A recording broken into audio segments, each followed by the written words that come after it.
Joseph Kony is the leader of a group called the Lord's Resistance Army that has kidnapped over 30,000 children in Uganda from their homes. The girls were sold into prostitution while the boys were handed guns and forced to kill their families.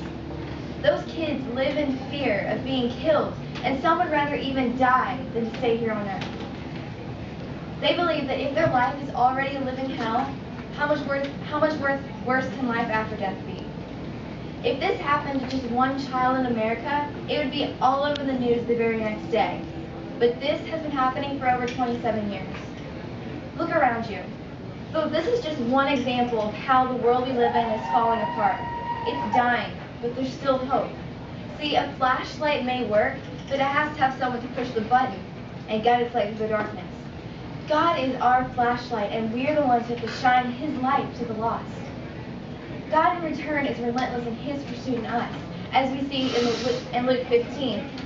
A shepherd had 100 sheep, but one was lost. So he left the 99 to look for that one, and he greatly rejoiced when he found it.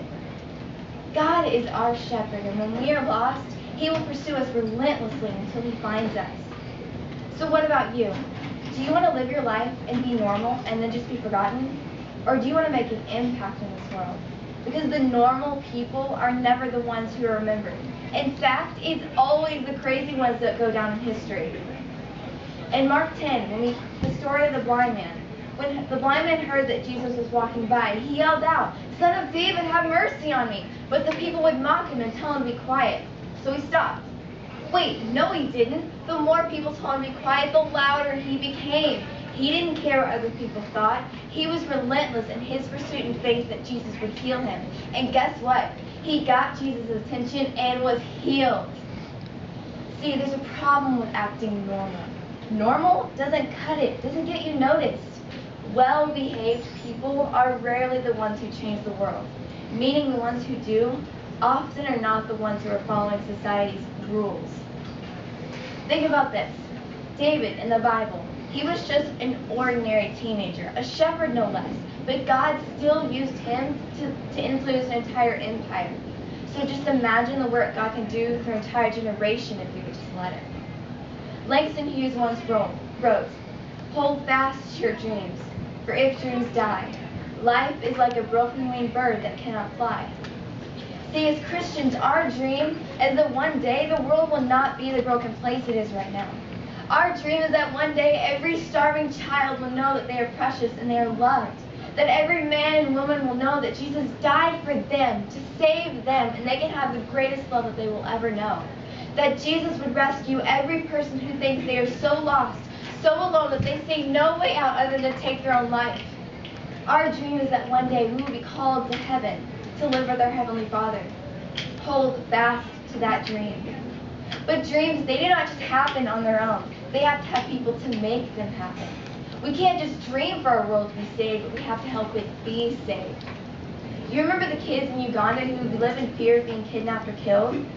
Those kids have suffered for so long because people don't know about it.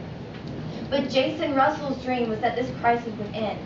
And he took matters into his own hands, and he founded Invisible Children that are relentless in helping those kids and making this issue known.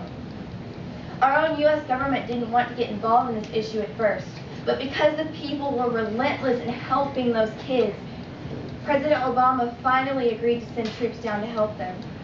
This was the first time in history that the United States took this kind of action, not for self-defense, but because it was right. Although Kony has not been stopped yet, we have already given hope back to those people. It's because people did not take no for an answer. They didn't back down when they hit an obstacle.